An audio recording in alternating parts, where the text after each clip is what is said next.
fabulous panelists that we have. It's so good to see new faces and familiar faces. Dr. Franklin, it's wonderful to see your face. It's just great to be here together. I want to just stop and acknowledge the moment that we're in, this historic moment that we're in, and frankly, the stress levels that most human bodies are carrying right now. So actually, I'm going to invite us to start by stopping and breathing together for just 1 minute. I want to invite you to really use the full extent of your lungs. I'm doing caregiving right now for my parents in my house here, and I've been reading caregivers have very high cortisol levels because of the stress. And I think everyone right now is carrying for so much that I'm worried about everybody's cortisol levels. So 5 deep breaths right now. Would you join me? Just really using the full extent of your lungs. Letting your body know that you're okay right now, being resourced by the breath.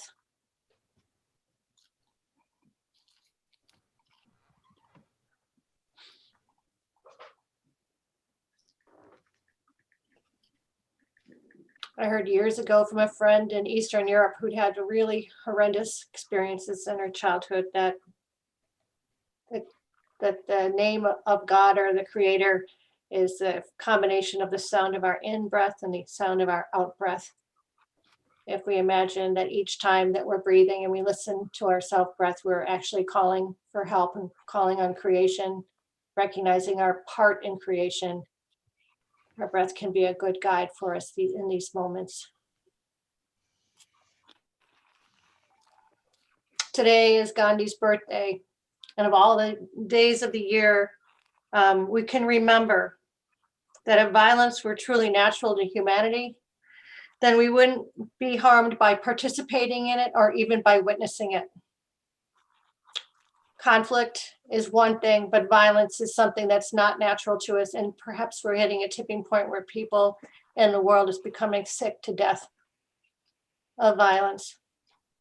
So even in our planning call today, or a couple of days ago, I was really excited and inspired by Reverend Hamlin and our amazing panel of speakers. So I rejoice in your company today, and I thank you for being with us. And I look forward to the learning that all of us are going to have in the next 85 minutes. Back to you, Ibrahim. Thank you very much, Kit. So now I will ask our moderator, Reverend Leonard Hamlin from Washington National Cathedral, to make his introduction and give the floor to our first speaker. Reverend? Let me say thank you, and to all who have signed on and who have connected today, welcome. I want to thank our hosts who have extended the privilege to even share and be a part of this moment and event. We're grateful, and we recognize just how important this conversation is in this unique moment that we're all living in.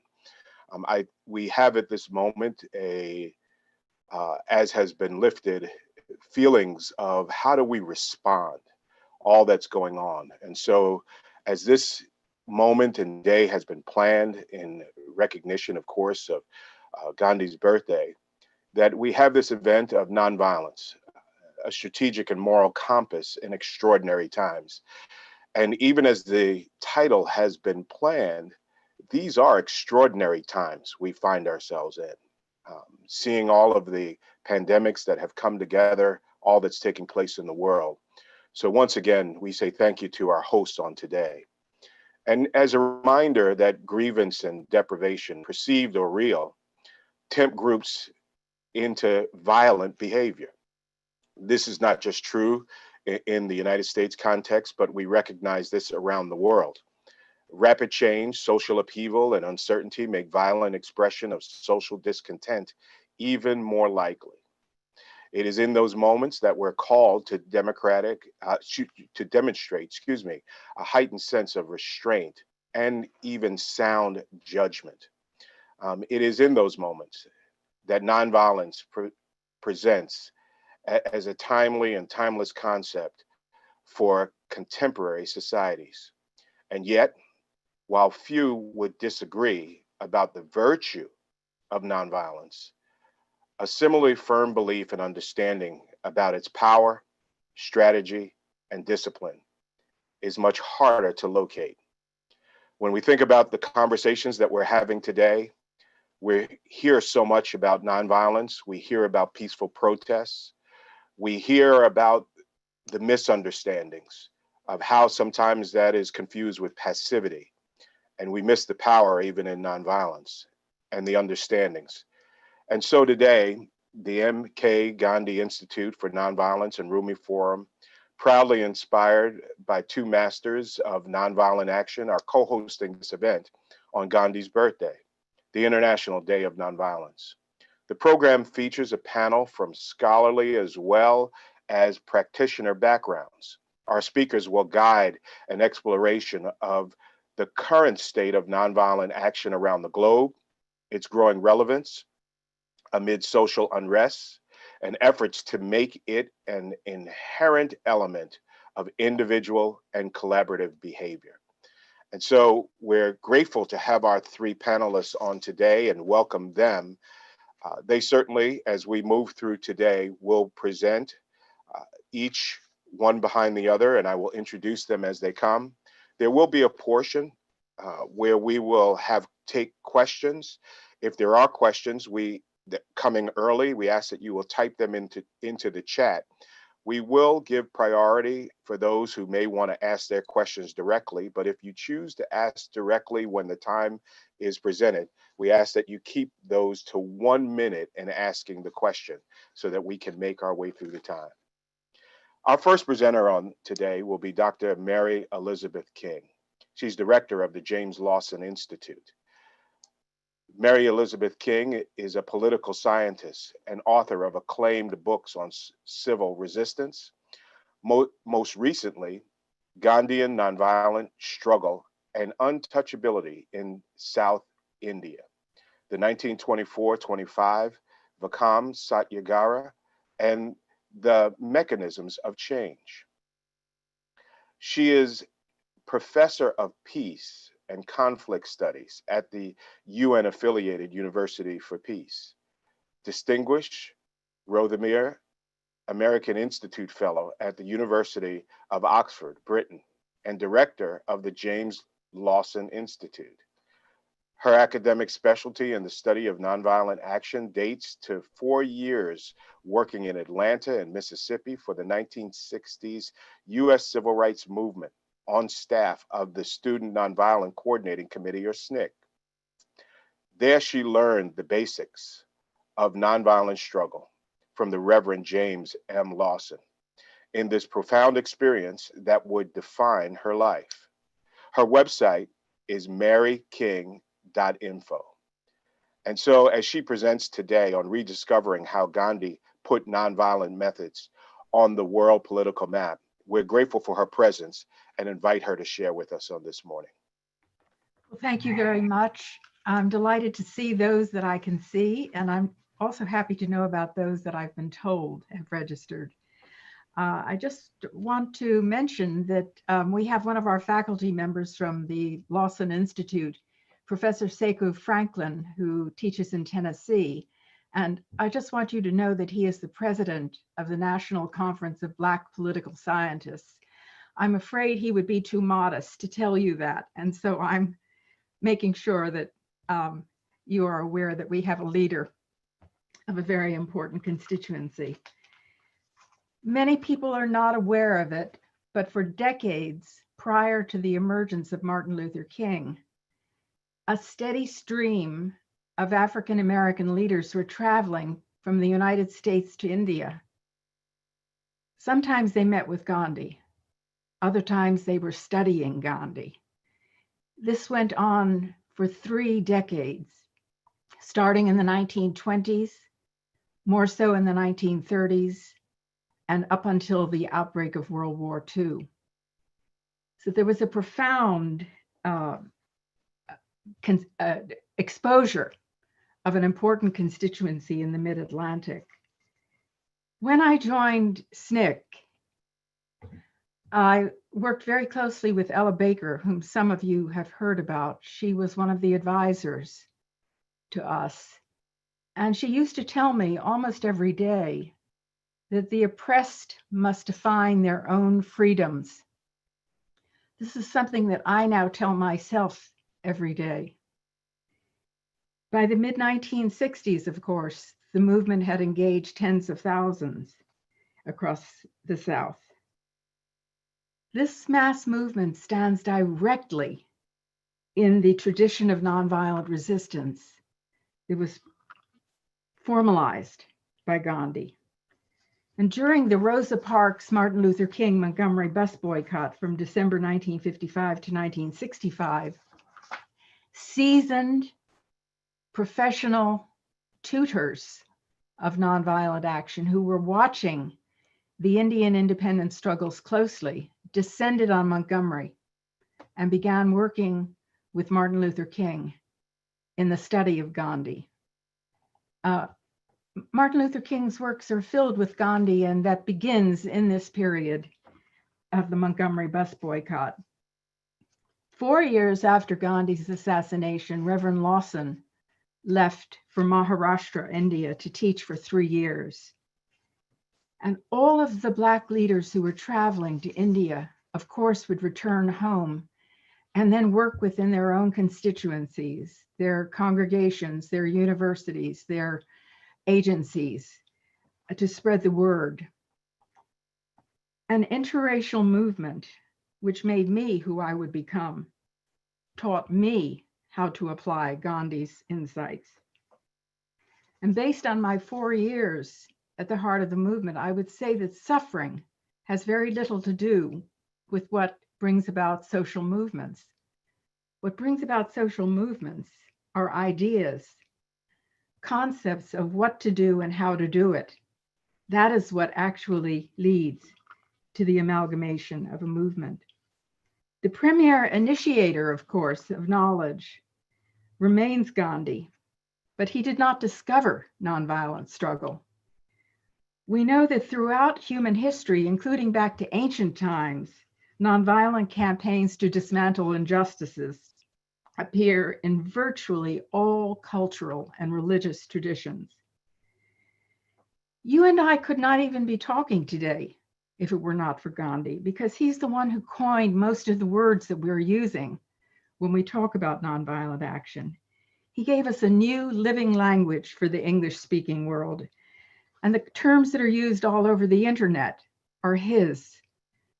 He coined nonviolence, nonviolent sanctions, civil resistance, nonviolent conflict, non-cooperation, nonviolent revolution, techniques of struggle, plus nonviolent methods, referring to the remarkable diversity of action.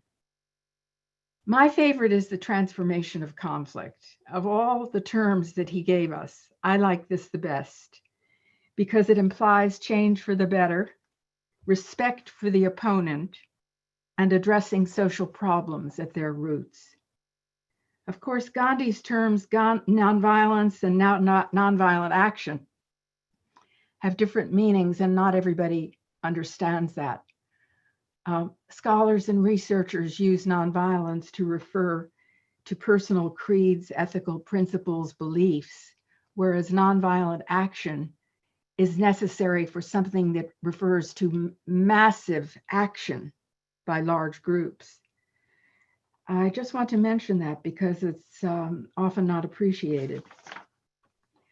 Gandhi was no utopian.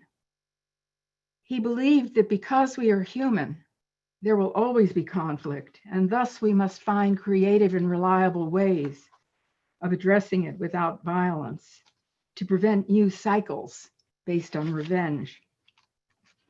In fact, he operated very much like a social scientist, like people like Sekou and myself, who are always looking for proof, always trying to test. This is what Gandhi was doing, experimenting, testing, seeking evidence. Everything he formulated was based on what he tried. He stands in fierce contradiction to the conventional notion that the ends justifies the means. To Gandhi, the ends and means were connected because how we fight has a direct outcome effect. And that is why maintaining nonviolent discipline strictly is so important for effective nonviolent action. In South Africa in 1897, he was very nearly lynched by a white mob in Durban. So he had to reckon with racism. Now, the root of the word reckon means rearrange. But there was really no way that Gandhi could rearrange things for the Indians in South Africa.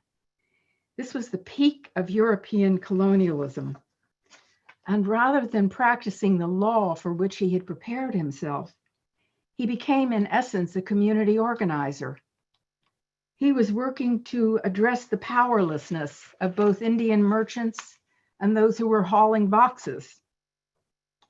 He tried to unify Hindus and Parsis from Western India, semi-slave indentured workers from Madras, Muslims, and Natal-born Christians, all of them totally disenfranchised and with no parliamentary representation.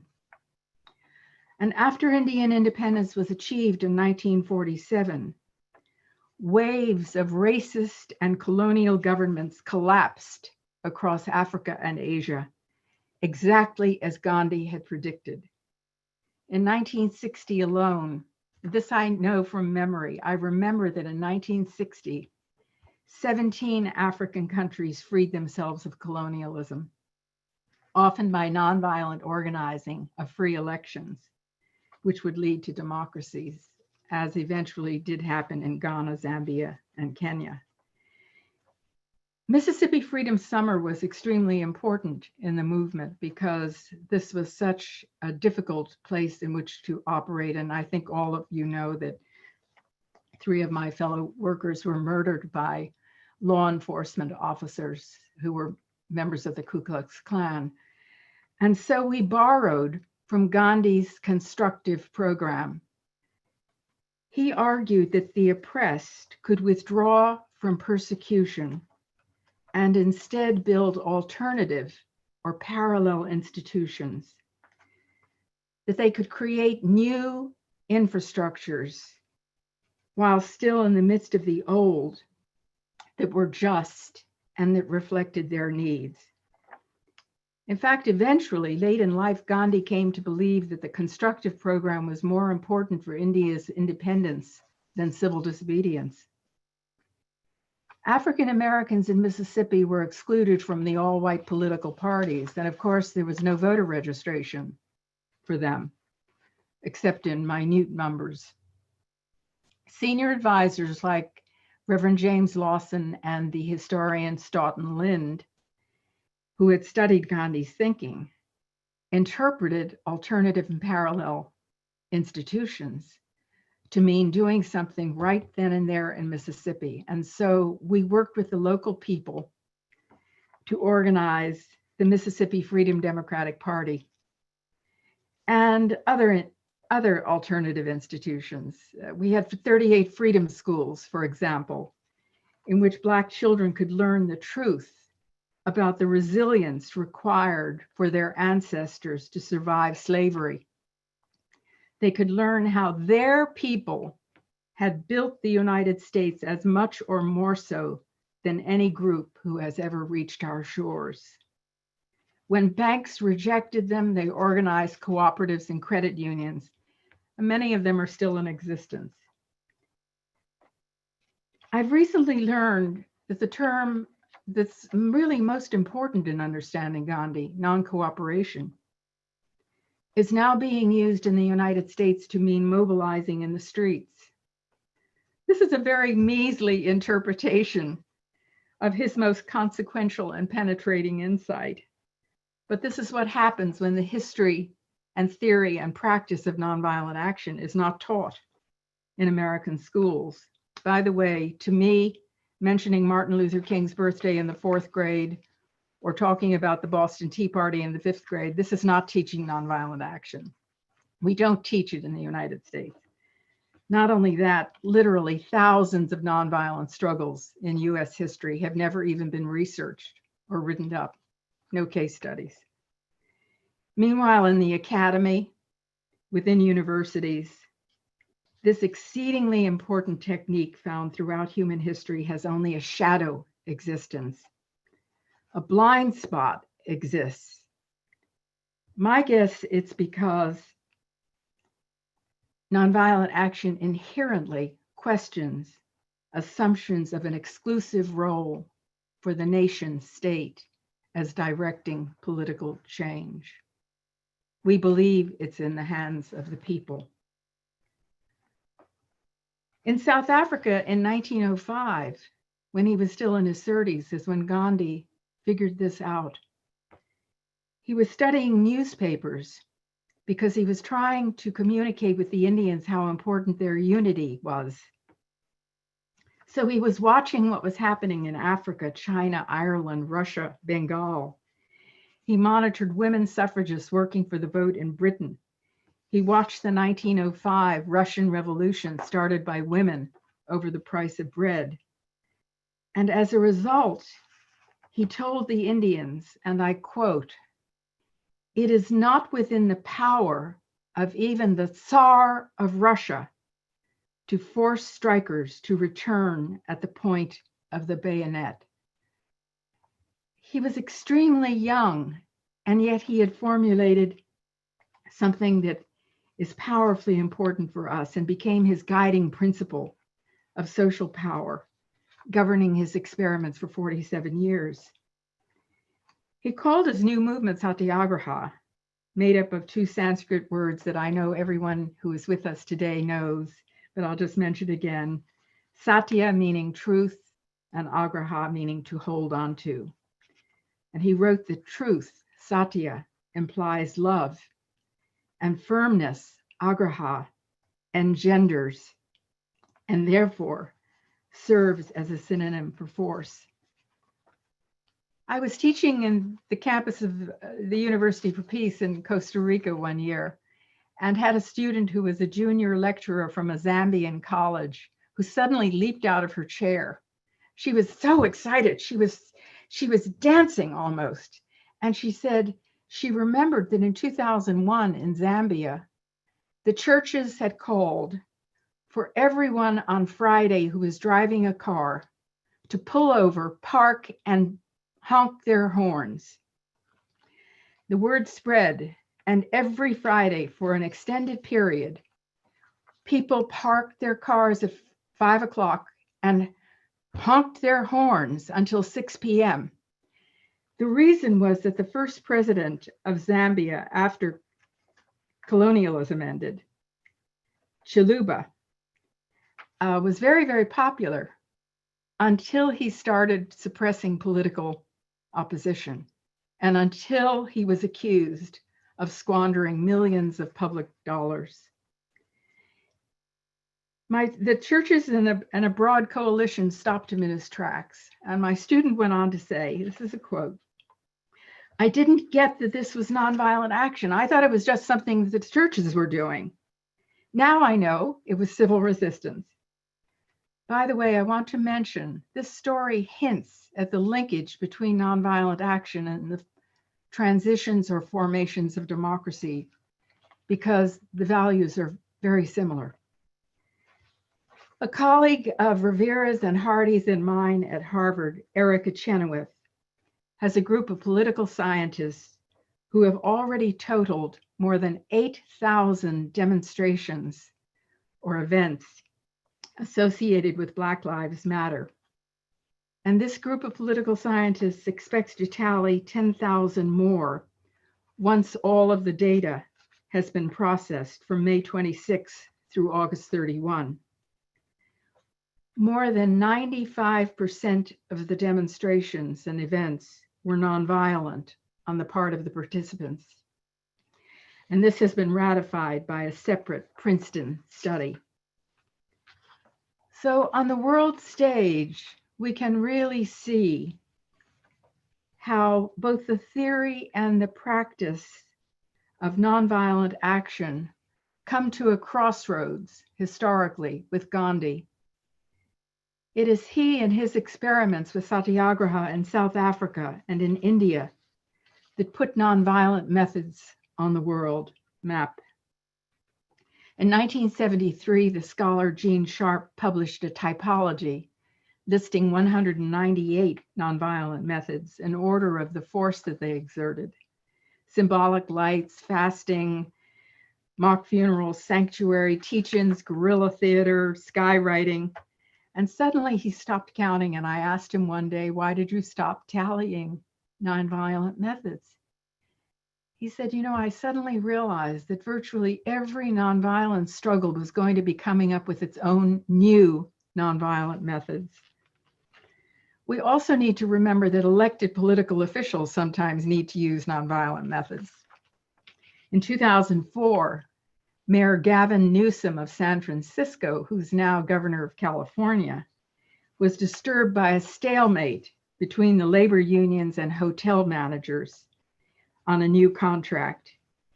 The absentee owners of the city's grand hotels and the management firms that they hired to run them had locked out 4,000 striking workers over their new contracts. What did he do? He got on their picket lines, carrying placards, calling for a boycott of the 14 largest hotels in the city of which he was mayor. We need to remember that parliamentarians sometimes need to do nonviolent action also.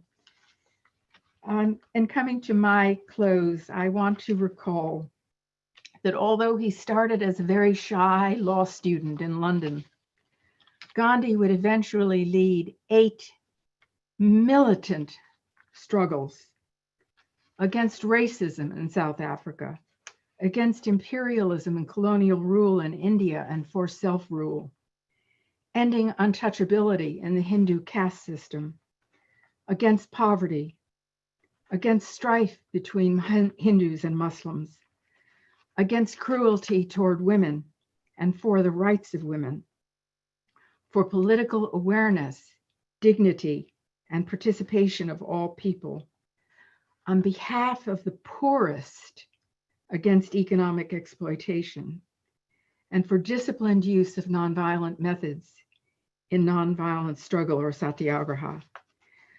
I personally believe that Gandhi worked harder to end the twin evils of racism and untouchability than any other individual who was alive in the 19th and 20th centuries. And when India became independent in August 1947, it was Gandhi and his support that made it possible for Dr. Ambedkar, Dr. B.R. Ambedkar, a Dalit. Dalit is a word from the language, Marathi language of Maharashtra, which is where Dr. Ambedkar was from and which is where Jim Lawson was teaching for 3 years. It was Dr. Ambedkar who actually brought the new constitution of India to quote unquote abolish untouchability in Article 13. And the New York Times and others compared this historic decision with the United States abolition of slavery. So I'll stop there and wait for questions. Thank you very much.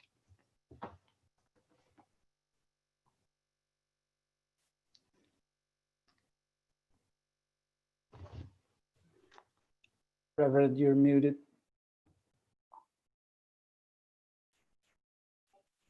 What did you just say, Ibrahim? What did you just say? No, he was just informing me that I needed to unmute. We want to thank you very much for your presentation and certainly providing us a foundation by which we will hear, of course, and move through our next presenters. Listening and thinking about all that you set before us, and I know that you have been presenting over the past few days in different places and speaking about this subject, as we're grateful that you took the time today. There is an old statement that many of us are familiar with that says, if you don't know where you've come from, you don't know where you're going. And in light of that, I'm often reminded and thinking about that additional statement that always reminds us that if you don't know where you're going, any road will take you there. And so we're in a moment right now where we're trying to define and understand and even teach and help others with the understanding of what nonviolent understandings, practices are really all about. And so we're grateful for your presentation as you're pointing to so many different challenges that are happening, but especially as we confront the injustice in the world. And Gandhi's statement to tell us that we have to make injustice visible. And certainly by these movements, we bring more light to what needs to change and what we can change. We do want to welcome our second presenter at this moment, Hardy Merriman. And he is president and CEO of the International Center on Nonviolent Conflict. He has worked in the field of civil resistance for over 18 years, presenting at workshops for activists and organizers around the world, speaking widely about civil resistance and movements with scholars, journalists, and members of international organizations, and developing resources for practitioners as well as scholars. His writings have been translated into numerous languages. From 2016 to 2018, he was also an adjunct lecturer at the Fletcher School of Law and Diplomacy at Tufts University. As he comes to present to us today on civil resistance, powerful and under-recognized and crucial in this moment, we're grateful for his presence today and his sharing. And so we turn it over to you, Hardy, now and say thank you for being with us. Thank you so much, Dr. Hanlon. Thank you to the Rumi Forum, to Ibrahim, to all the distinguished panelists. I love being on the screen with you all, and to everyone who's tuned in. It's really great to be here with you all on this day. I'm gonna share my screen. Let's hope that the tech works. Like magic. Did it work? Can you see my screen? See a PowerPoint? Fantastic. Great. All right.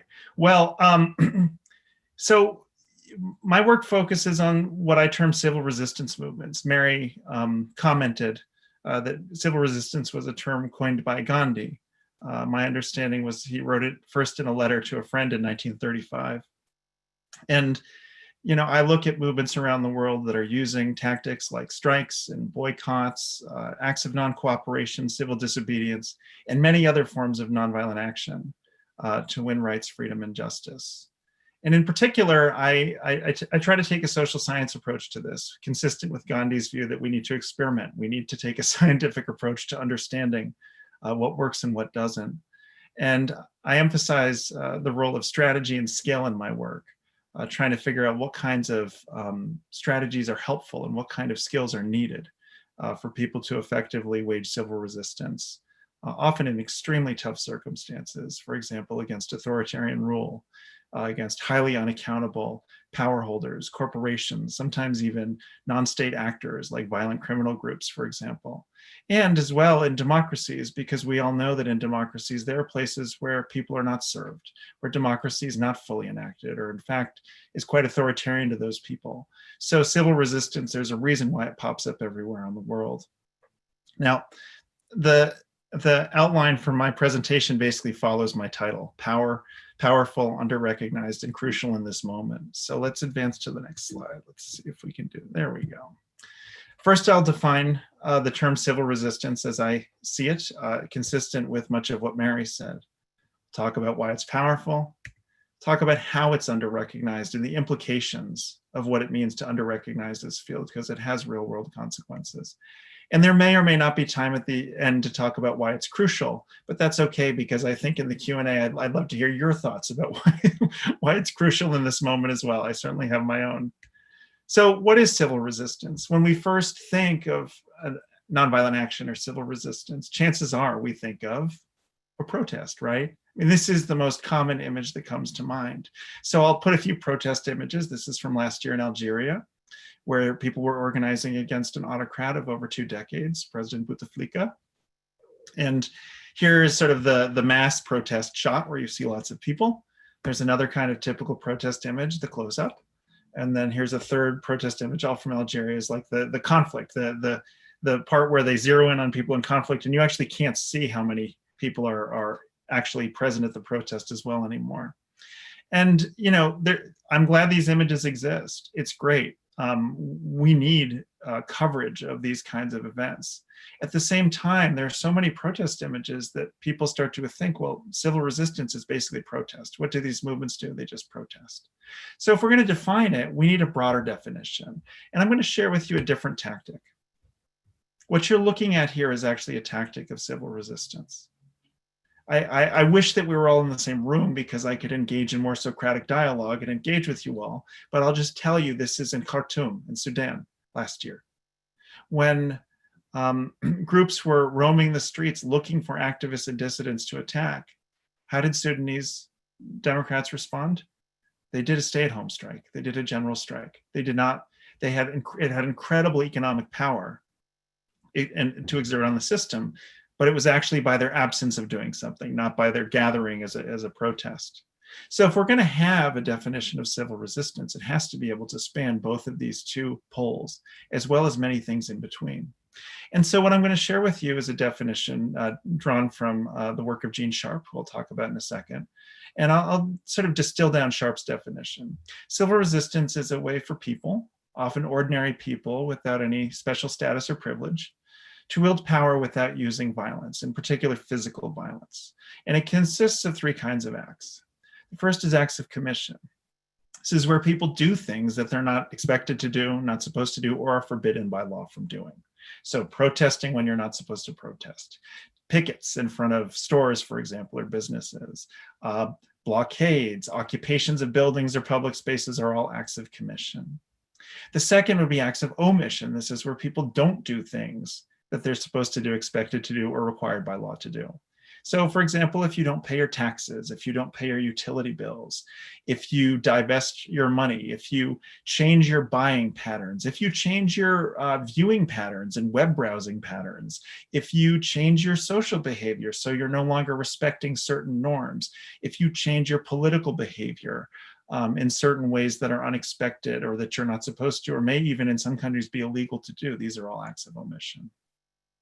And then the third category is a combination of both. And Mary talked about a constructive program in Gandhi advancing alternative institutions. And so just to, you know, give a hypothetical example, if I were to start an alternative school in my living room for nonviolent activism and pull my children out of public school and have them be part of the classroom in my living room, that would be creating an alternative institution. Maybe the neighborhood kids would join too, as well. So that's an act of commission. And an act of omission would be pulling my kids out of public school, for example. So within this definition, and this definition, again, I want to give credit to Dr. Gene Sharp, sociologist who in 1973 advanced this definition in his three-volume work, The Politics of Nonviolent Action. And one of the things that Sharp is credited for, and I think appropriately so, is recognizing that this merited academic study and really trying to create a whole set of terminology and theory around which this field could grow. So thank you very much, Gene, for that. And he's often, you know, Sharp is one of the most widely and influential scholars in this field over the last 50 years. So part of what comes out of this definition is a few things. The first is that we're defining civil resistance here as extra institutional, right? I didn't mention anything about elections and voting. I didn't mention anything about using the legal system. In practice, a lot of people use civil resistance with these institutional means, but by definition, it's happening outside, right? And one other point on this is that civil resistance can happen within institutions. Bureaucrats may go on a work slowdown or a strike. What makes it extra institutional is not the place where it happens, it's the way that it happens, right? If you were a bureaucrat and you wanted to change something, you have two choices. You can go through the way that your workplace tells you to change it by filing a formal complaint and doing the following things, or you could try extra institutional ways. So civil resistance is about creating your own ways when institutional means are not working for you. The second thing is it's adaptable. Right, so every society, every location, every place has a certain expected set of social, political, and economic behavior. And that will vary from one location to another. But what we've seen consistently around the world is how adaptable people can be about withdrawing and changing their behavior patterns, engaging in those acts of omission or commission, depending on how much political space they have to maneuver. There's often ways that people can find a way to adopt civil resistance to their needs. And that goes to sort of the underlying premise of what we're talking about, which is that civil resistance, there's an embedded view of power here, that power comes from obedience and cooperation and consent, and often the passivity of people who might be exploited. So the view here is that civil resistance is all about shifting behavior patterns in collective and strategic ways to exert power, right? Because the premise is that if orders are given, but they're not obeyed, then those power holders no longer have the authority to rule. Okay, so why is civil resistance powerful? I want to go over a few key research findings here. And the first reason that it's powerful is that it's frankly much more successful than people think. So there was a pivotal study, the preliminary findings came out in 2008, and then the full findings came out in 2011 by Erica Chenoweth and Maria Stephan. And what they did is they analyzed 323 violent and nonviolent resistance campaigns over the last century. And full disclosure, the foundation that I run funded that study. We were the prime funder of that study. And they were looking, Chenoweth and Stephan were looking at what they call maximalist campaigns, basically organized people choosing violent or nonviolent means who are trying to achieve a major objective, which they defined as a change of government, a political transition, self-determination, which could mean secession from a certain country, or expelling a foreign occupier. So goals that you would think are really hard for any campaign to achieve, and especially hard for a nonviolent campaign to achieve. And what their data set found was quite remarkable. They found that nonviolent campaigns over the last 100 years achieved success 53% of the time at these major hard objectives versus 26% of the time for violent campaigns. This went against all the conventional wisdom. The conventional wisdom is that violence is the means of last resort, presumably strongest. But a huge amount of data actually says, no, that's not true. And it's not even slightly not true, it's majorly not true. We're talking about a success rate differential of 2 to 1 here. And I would say one other thing about this study. This study won the American Political Science Association Award for Book of the Year. So we know that the research methodology that went into it was really thoroughly vetted. So this, when I quote, anytime someone quotes stats or a single study to me, I start to think, okay, what do the other studies say? I just say that to establish that this study in particular is viewed as a landmark because it was so rigorous. So another really critical finding about civil resistance movements that from the Chenoweth and Stephan study is how quickly they work.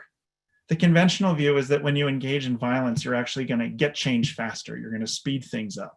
But what they found is just the opposite. The average civil resistance campaign that they looked at concluded in approximately 3 years. The average violent campaign took 9 years to conclude. And I would love to go into more conversation about this. I will simply say, when people talk about violence spiraling out of control, this is one piece of evidence about it. Anyone who thinks that they can engage in violence and then control where it goes or how long it takes is arguing with history, because history really shows a different story. A second reason why civil resistance is powerful is that it drives democratic development. And this is one of the most exciting findings over the last 10 years in this field. Study after study after study shows just how powerful the relationship is between bottom-up pressure through civil resistance and democratic change. So just to quote one of those studies, I'll stick with Chenoweth and Stephan. So they looked 5 years after a successful civil resistance campaign to say, okay, what's the outcome 5 years later? If you look right after a campaign succeeds or fails, everything's in flux, it's hard to see. So let's look 5 years after when things have kind of stabilized and see what the results are. And what they found is that when a civil resistance campaign succeeds, it achieved a democratic outcome 57% of the time. A comparable violent campaign that had succeeded achieved a democratic outcome 6% of the time 5 years later. So there you have a differential of nearly 10 to 1, actually 9.5 to 1, in terms of your result of it, your probability of a democratic outcome if the movement is successful. This also shouldn't be too surprising, but it's remarkable to see the data and just how far apart these two trajectories go depending on what way people choose to fight. And one thing that's really interesting is that even when a civil resistance campaign fails, Chenoweth and Steffen found that 5 years later, there was a 35% chance of a democratic outcome, which points to something about the fact that these campaigns plant the seeds for democratic growth. This is something Mary alluded to, right? If you're creating networks of trust, mobilizing with people, developing skills, strategizing, and doing all this work with them that you would do in a nonviolent campaign, that has a way of sort of collateral effects throughout society that can still lead to democratic growth, even if the particular campaign you're participating in doesn't immediately achieve its stated goal. So a couple more points, and I don't want to go over time, but one of the reasons why we can say civil resistance is powerful is that it's proven highly effective even in highly challenging circumstances.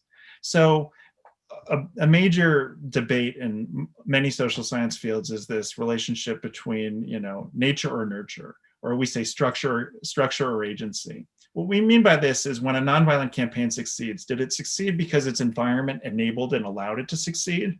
Or did it succeed because of its own agency, its own strategic choices and skills? And so this has been tested increasingly in the academic research. And what we see, here are a number of conditions that have been tested. People have looked and said, okay, does the type of regime a movement's against influence whether that movement succeeds or fails? How about how powerful the regime is, or the regime's use of repression? What if foreign states get involved? Does that influence it? Or the level of socioeconomic development or ethnic division?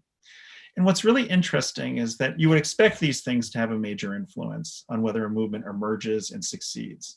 In fact, the conventional wisdom is that civil resistance doesn't work against violent regimes, despite what I just showed you last year in Sudan, where one of the most brutal autocrats of the 21st century was expelled through a civil resistance movement. Still, the conventional wisdom seems to be that when violent repression is used, a nonviolent campaign can't stand up. But when the academic research actually tests these hypotheses, it finds that these conditions by themselves do not determine the outcomes of these campaigns. Many campaigns and movements overcome these conditions through skillful use of civil resistance, through their strategic choices, right? So, for example, regime violent repression is found to reduce the success rate of a nonviolent campaign by 35%. Some people, 35% is a big number. But remember, the common assumption is that it reduces effectiveness by 100%. And it's absolutely not true and has been disproven again and again and again. So skill and strategic choice really matter. And that's really good news, because skills and strategic decision-making are things that can be developed, things that people can learn. And I know Rivera is going to talk subsequently about the role of training, education, knowledge sharing, and knowledge development in this field, which is the frontier we need to go to make this field to make civil resistors more effective, or to help them be more effective. And so I think I'll close just on this last slide, and we'll get into why it's critical now, maybe in the question and answer. But how is civil resistance unrecognized, and why does this matter?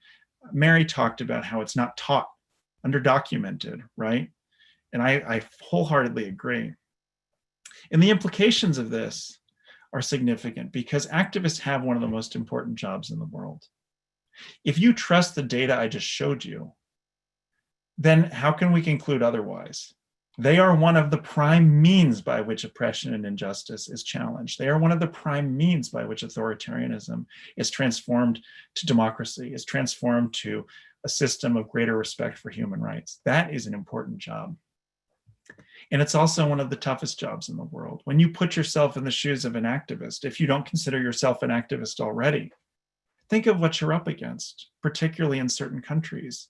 I mean, you, with relatively few resources, are up against an entrenched system that may have little hesitation to use violence against you, seems to have all the advantages. They have resources, material resources, a trained workforce, control of the information environment. I mean, what do you have as an activist? It's an incredibly tough job to build coalitions, mobilize people, strategize, and win. And yet it happens remarkably often.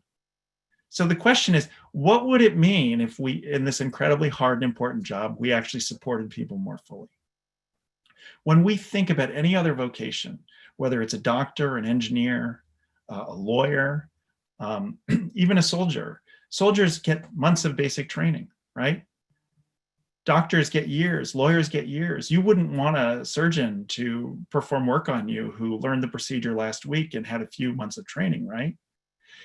The skills that activists need are significant, and the resources that educational resources that they need to draw from to acquire and improve those skills and share what they know and mentor others is also significant. There's a significant need for that, and it's not being met fully. So I think it's really this sort of, the frontier we need to go to is building educational infrastructure for activists. I'm not saying professionalizing activism and making degree programs necessarily, but I'm talking about treating activism as a really critical and important vocation, taking people's needs seriously about giving them opportunities to learn. My foundation, the International Center on Nonviolent Conflict, does a lot of translations, for example. We have work in 73 languages available on our website. People around the world download it. It's what's available. It's what's available to them that we can offer. Online courses, in-person courses, funding, though funding is tricky, and maybe we can talk about that later. I don't think that movements succeed primarily because they got funding. I think there are other things, but funding that supports learning, funding that supports mentorship, funding that supports knowledge development, developing educational resources, that can be really useful. So I think I'll stop there. Thank you very much, and I look forward to discussing further. Hardy, we want to thank you very much for your presentation. And one subject that you have really brought into the discussion is this whole understanding of power. So much we have conversations in this moment where those who are moving and seeking change, the first point that they hear without any kind of information or training is how they're powerless. And so I very much appreciate how you have brought power into the next part of this discussion, that we might understand it. Growing up in Brooklyn, of course, New York, and very much influenced by all that would take place out of the King and movement at that time, I'll never forget hearing one person say that we ought to never be seen as a group who is more akin to a clinging cymbal, just making noise, and raised hands and fists with nothing in it. That we have all the signs and outward appearance, but don't understand the real power that we have. So I look forward to the questions that will get raised, and even more discussion of this and passing this along. And I want to welcome our third presenter, Rivera Sun. We're grateful to have her with us on this day. And she is the author of The Dandelion Insurrection and editor of Nonviolence News. As an author, activist, Rivera Sun is the editor of Nonviolence News and a nationwide trainer in strategy and nonviolent change. She has written numerous books and novels, including The Dandelion Insurrection and The Way Between. She serves on the advisory board of World Beyond War and Backbone Campaign. Her writings on nonviolence are syndicated by Peace Voice and have appeared in over 100 journals. You can, of course, connect with her and receive more information on the website at riverasun.com. As she presents on this morning about the challenges and possibilities of teaching nonviolence as a way of making change, we certainly want to welcome her to the conversation and invite her to lead us on at this moment. Thank you so much, Reverend Hamlin. I'm really honored to be here with everyone. It's amazing to see these collaborations between the Rumi Foundation and the MK Gandhi Institute. And it's really a profound honor to present in a lineage of study and inquiry and practice that Dr. King and Hardy Merriman represent for me personally. We are part of a lineage and a tradition together, and it's profound. And I attended the James Lawson Institute. I've been honored to teach and present at the James Lawson Institute. And to me, this is what embodies one of the little known facts about nonviolence, is that it is a global lineage. It is something we stand, each and every single one of us, squarely inside of.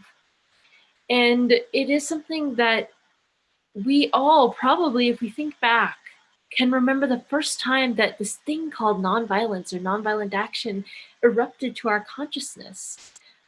Mary spoke about the seeing firsthand the 17 African countries that ousted colonial rule, many through nonviolent struggle in the 1960s. For me, in my age, that moment was the fall of the Soviet Union in the 1990s, when Latvia, Lithuania, Estonia, Poland, the Ukraine, Czechoslovakia, and several others won their independence from what was, at the time, one of the two most powerful empires on the earth. This is something I remember seeing images of on television, right? So one of the challenges in training for nonviolent struggle, people always expect right now for me to say something like, oh, tech, and COVID, and we can't do in-person gatherings anymore. But that's just a tiny challenge. And actually, in many ways, the shift to doing more online trainings has actually increased a certain kind of accessibility for these trainings. And there are challenges around adapting role plays in particular to the online setting, but we're working on that as a whole body of trainers. It's very exciting. But in terms of transmitting some of the science and the philosophy and the history that both Dr. King and Hardy spoke so eloquently and specifically to, the online vehicle works incredibly well. And we're actually seeing increased numbers of people gain access to this information right now. So I would say for me, what makes doing nonviolence trainings challenging is something that predates this particular moment. And it is the irony that we don't know how much we don't know, right? So we live in a culture of violence. And it is important to name that and say that, because every day, the culture of violence is actively promoting its primacy, its supremacy. It's actively trying to convince everyone that Hardy's statistics are not true. It's a brainwashing campaign, basically, and it's been going on for thousands of years. But fortunately, nonviolence is coming out of just being something activists use to make change and into a philosophy, a science, a history, a school of thought about how change is made. And the great challenge to us is to take this enormous body of knowledge that is emergent, that is coming from people around the world, of all races, classes, ethnicities, political backgrounds, sexes, and sexualities, and make sure that this tremendous achievement of humankind is reflected back to humankind in a way that actually empowers us to use this global legacy to do exactly what Hardy mentioned of challenging the worst oppressions in the most powerful ways. So nowhere do I see this the culture of violence more active than in the United States, where we literally believe that our best methods of making change are either the traditional politics of the representative republic or violence. Otherwise, we're stuck with passivity. And so we have a mythology in the United States, which is something that in trainings is actively a challenge for many of us trainers, that if we just shout loud enough, change will magically happen. That is the promise of the representative republic. That is the promise of petition politics. But if we're going to talk about science and data, in a few years ago, a study came out of Princeton University and demonstrated that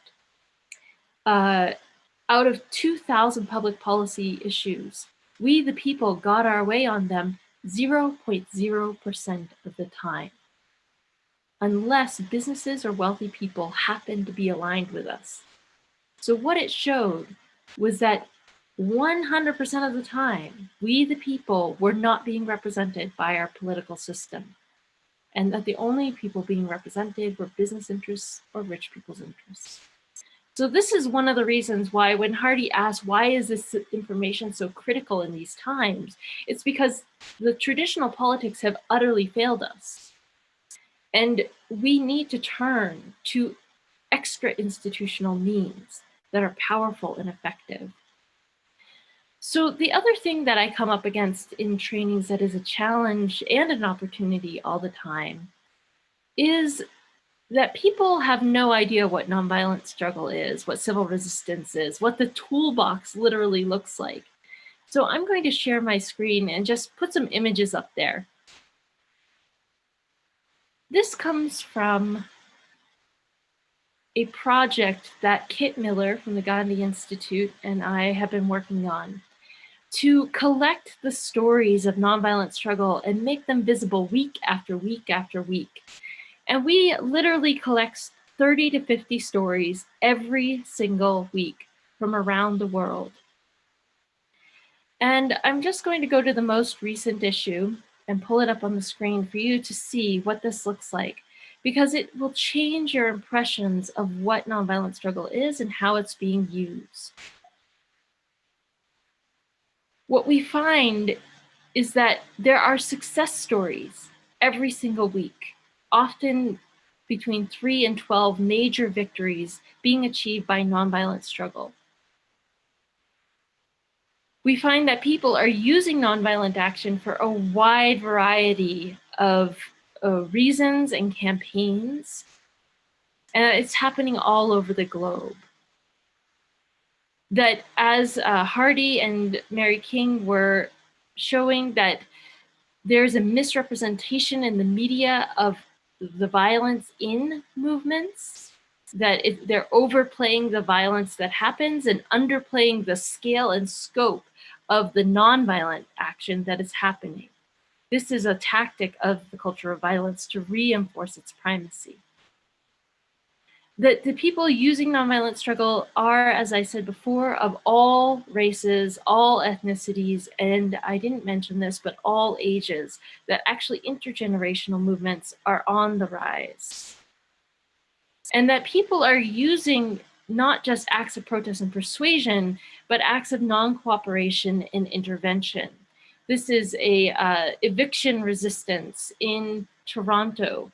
In the US, we've recently had a success where groups that were using unhoused persons encampments and occupations of vacant houses recently won the allotment of 50 houses to a community housing trust in Philadelphia. And again, just to see the images and the faces and to know that people are being very creative about meeting the challenges of the times, and that we have not stopped organizing, that actually nonviolent struggle is on the rise, and that it is increasing in not only numbers, but also in the ways that it is using a wide variety of tactics, often things that I would say have a little teeth to them, that help us remove our resources from the problem and put it in the solution. But I want to speak just briefly to one of the other challenges that trainers in nonviolent struggle are facing right now. One of it is this undue or undeserved bad reputation that nonviolent struggle has. That it's, we've talked about how it's seen as passive, it's seen as weak, but it's also seen as something that, in the US anyway, that white people or more privileged people do. Nothing could actually be further from the truth. That actually the majority of people who are actively using nonviolent struggle, particularly acts of non-cooperation and intervention, are coming from people who are directly experiencing some of the worst of the oppressions that we face. So this is a misperception that is a challenge to trainers in how we frame and present it. It's also a challenge right now to break free of just talking about Gandhi and King. They are certainly incredibly important, but when we add the other voices and the other stories of the thousands upon thousands of campaigns that have happened in the last 50 years alone, I mean, I think the scale of this is probably multiple tens of thousands of campaigns have happened since the civil rights movement. Certainly right now in Nonviolence News, I can tell you we've collected over 2,000 stories this year alone. So it gives you a sense of the scale. But right now we have a challenge in that the people who believe in nonviolence are advocating for it and telling other people to be nonviolent largely from moralistic reasons.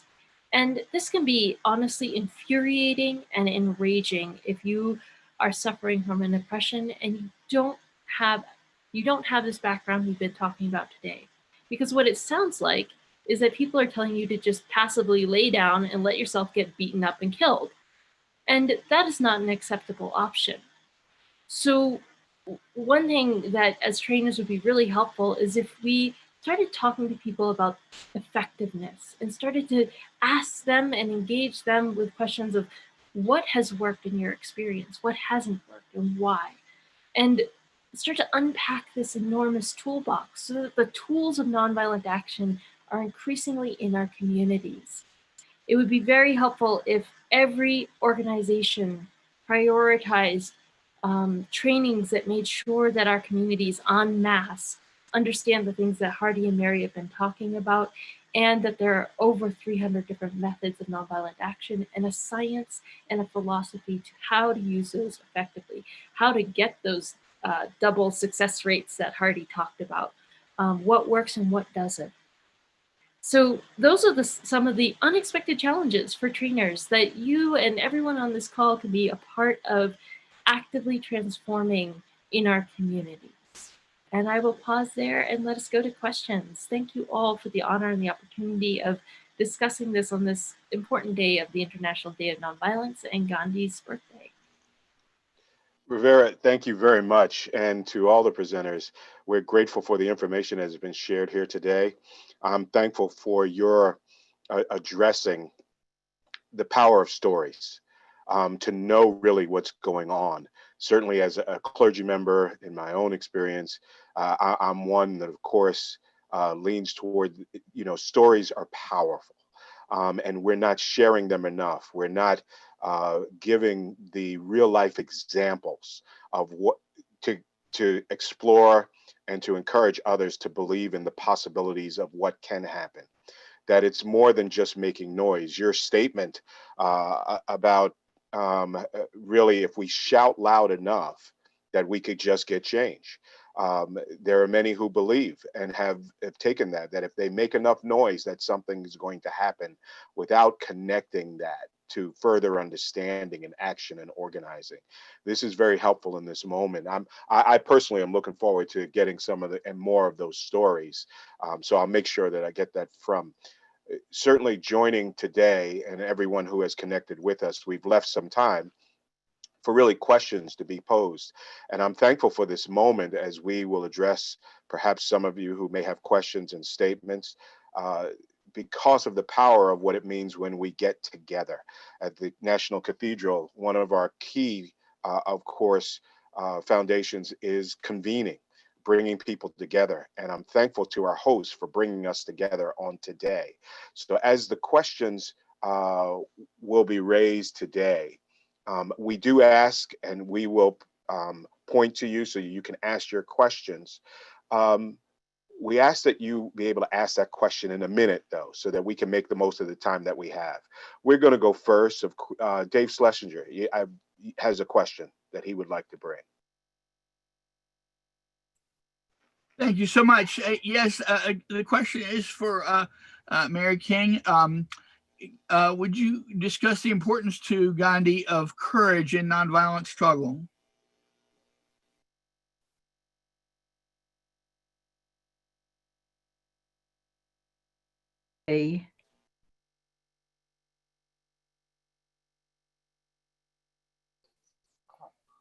You're muted, Mary, still. Can you unmute yourself, please?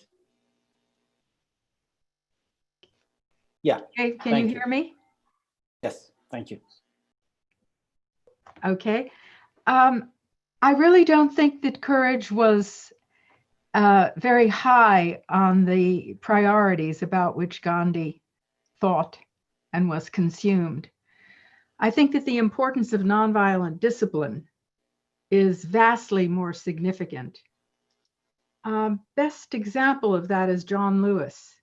In virtually every obituary that I read of someone with whom I worked for 4 years, they missed the point. They talked about how he was striving to be brave and courageous. This is absolute nonsense. What you saw with John was his mustering of nonviolent discipline. He would struggle to find the strength to endure whatever faced him. I think to be preoccupied with courage overlooks the fact that if you're not able to resist the repetition of what is being doled out to you, if you're not willing to find the muster the strength to hold your discipline, then you prevent the reactions that occur among observers and bystanders who, as they watch you, become persuaded that you are not only earnest, but you have an important cause, that the justice of your cause is important. And then their own attitudes change. And we've seen this happen over and over again with something called political jiu-jitsu, in which security officers and police, when faced by unarmed people who are holding their discipline, it causes a breakdown within the ranks, and you will begin to see defections. So I think that preoccupation with courage was not important to Gandhi. What was terribly important was strict nonviolent discipline. And sometimes people misperceive that as an attempt to be courageous. Thank you very much for that question. We do have one that has come in from Justin O'Connor. How does this study treat the fact that nonviolent methods have grown alongside waves of democratization?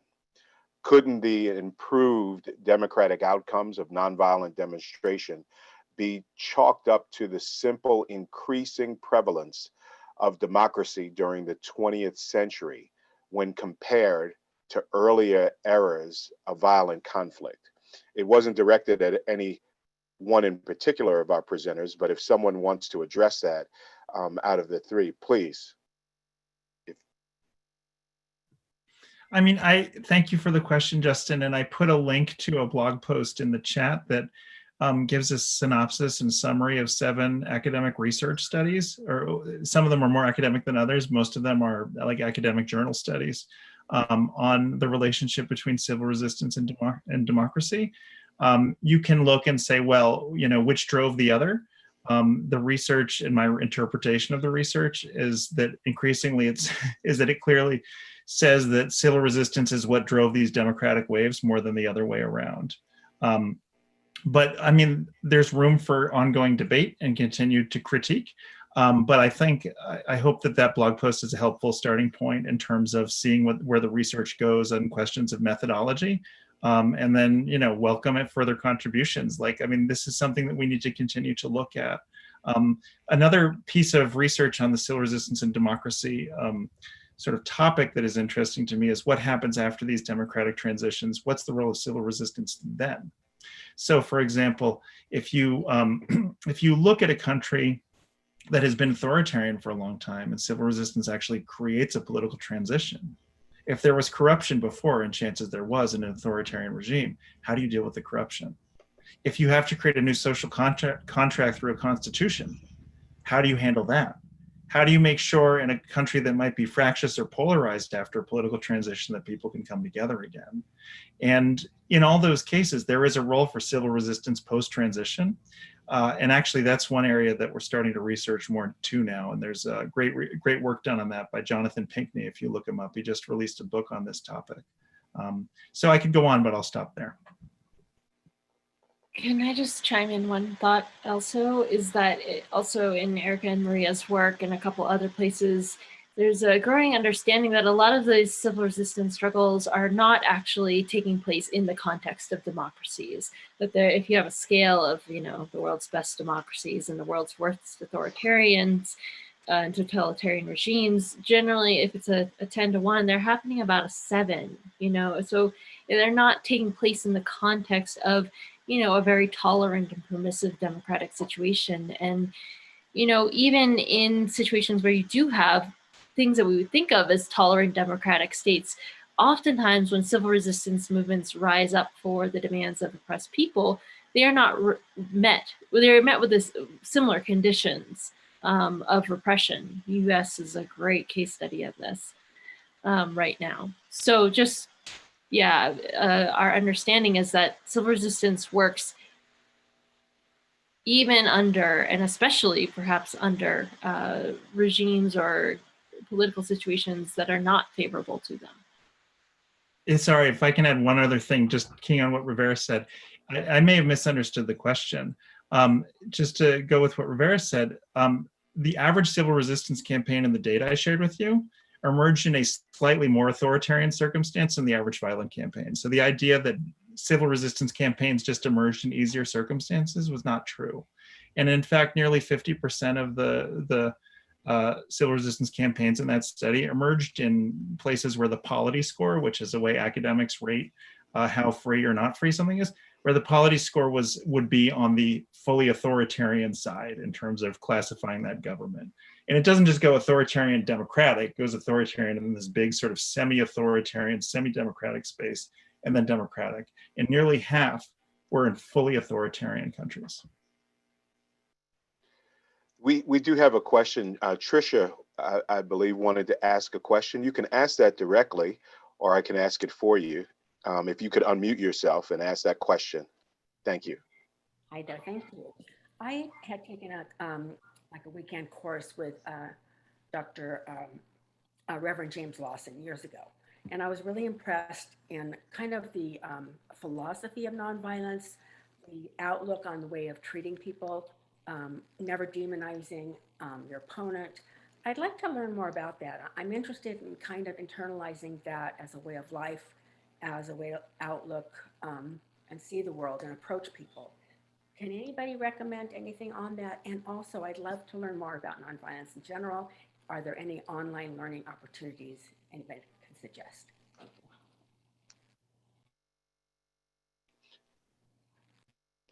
Yes, please, Mary. You have to unmute. I have to unmute. There you are. You're good now. You're good now. Okay. Thank you. Thank you very much for your question. There is a scholar, an Australian scholar named Robert Burrows, who's done a lot of work on Gandhi and talks about how important his comprehension that treating the opponent with respect is for producing the results that you are seeking. You put your finger on something that's very important. It was important to Reverend Lawson, and he was the one who was teaching us in the movement. And when the movement stopped showing respect, it collapsed.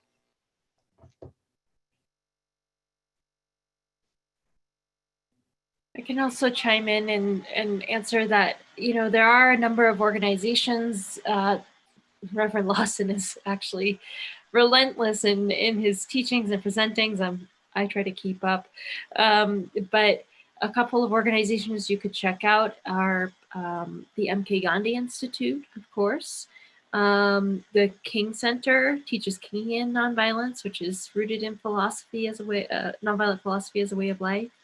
Pace y Bene is an organization that does philosophy and way of life as nonviolence. And then East Point Peace Academy is also a good spot that I know of. But there are many more. So do a quick search, and it's exciting that those things and opportunities are available. I certainly appreciate the question. Tricia, you're mute if you were commenting. It looked like you were. I just want to say thank you very much. Thank you. I certainly appreciate the question and even more the conversation when you look at it as discipline, because of, as I mentioned with some of our other presenters during the years, that when we look at the disciplines that are involved, the connection between faith and the nonviolent movement gave language to those disciplines and gave a language that for many is trying to be defined in today's context. And so it's a very interesting discussion, but still a searching that's taking place. Let me turn quickly as we're coming on time. Jacob, you had a question that you wanted to pose. If you could unmute. Yeah. So first, thank you to everyone for speaking. I really appreciate it. It's been a wonderful hour and 20 minutes so far. My question is about students and people who are first coming into activism and organizing. Because Rivera, Ms. Sun, you mentioned, that like visual that people get of like laying down in the street and just being extremely passive. And I work with student activists and they're like, the world is burning and I got to do something about it. And so what I'm really curious about is how to frame, or what people have found effective in framing the heroism of nonviolence, the discipline of it, and having those conversations with people who are first starting to organize and first starting to become activists in order to get their foot in the door, and convince them that they want to be the kind of person who is nonviolent. And it's a question posed to anyone. Fantastic question, and I hope to hear Hardy and Mary's responses, but I find stories are powerful. And so Nonviolence News is doing that in a current sense, but also the history stories are powerful. The Global Nonviolent Action Database is a great place to find case studies. But also stories like Basha Khan, who was the organizer of an 80,000 person peace army, a Muslim Pashtun man who was a contemporary of Gandhi's, is incredibly helpful because he took a very militant approach to it in a very gentle sort of way. And that resonates with a lot of people. So yeah, I would say that, tapping into the many stories of nonviolent struggle is a great way to introduce that. Following up those with understanding the strategy and how nonviolent power works is a great way to bridge history and story into how we can embody that power as well. Oh, thank you, Rivera. I'll add a few comments as well. So in general, friends are the best recruiters, right? So why is that? Partly it's because what gets you to a movement is trust. Trust in the person recruiting you, that relationship brings you in. And what people find when they join a movement and they're new to activism is not just maybe a sense of purpose or a new set of skills, it's also a community. And so I think one thing that's important to emphasize is in any organizing is community. It's not just a movement doing politics, it's also a community that needs care, that's developing, that is vibrant, that is growing, and that's creating. And so each person is going to come and have their own psychological sort of need for being there. It could be that they really want to take a stand against injustice. It could be that obviously that's a common denominator, but among others, there are going to be different things that keep them there. And so getting to know people is really important. Another thing would be expanding people's idea of what activism is. So activism is not necessarily just being at the front of a protest or having a bullhorn or doing the thing that gets a photograph.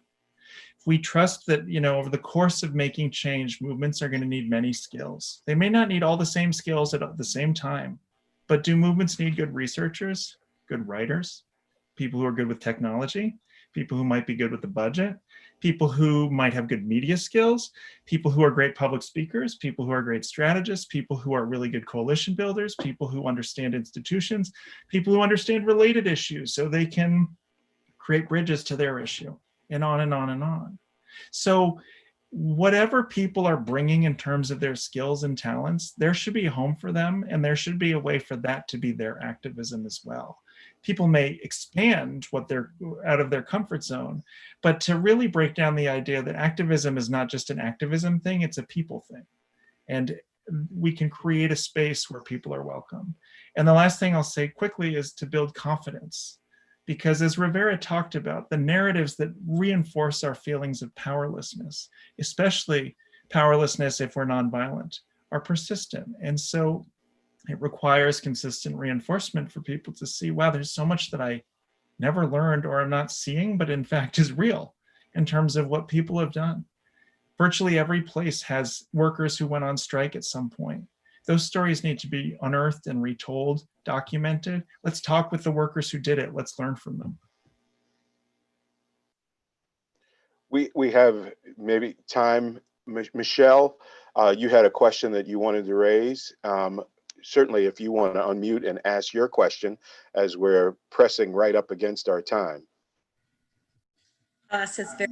It connects to the idea that Mary King was talking about with respect respect, but then linking, what I really want to hear the speakers talk about is this idea of non-cooperation and how some people view, abiding the laws as sort of maybe a little bit equivalent to being nonviolent. And I'm looking at this specifically here in Rochester, New York, as we're trying to change the system of policing here in our city and building sympathy and building critical mass in the context of some non-cooperation activities that, law enforcement is using as an excuse to unleash on our nonviolent protesters. Can you talk about those fine lines between non-cooperation and respect? Yes, please, Mary, unmute. You're still muted.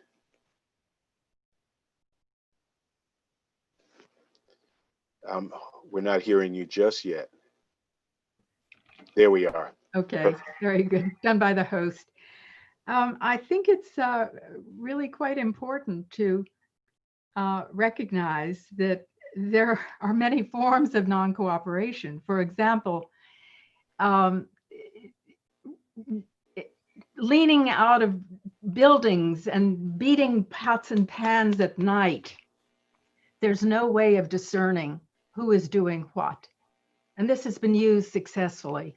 So there has to be more cleverness in figuring out the forms of non-cooperation. The police cannot respond when all of the people in a section of a city are making a clamor or are releasing balloons or something like that.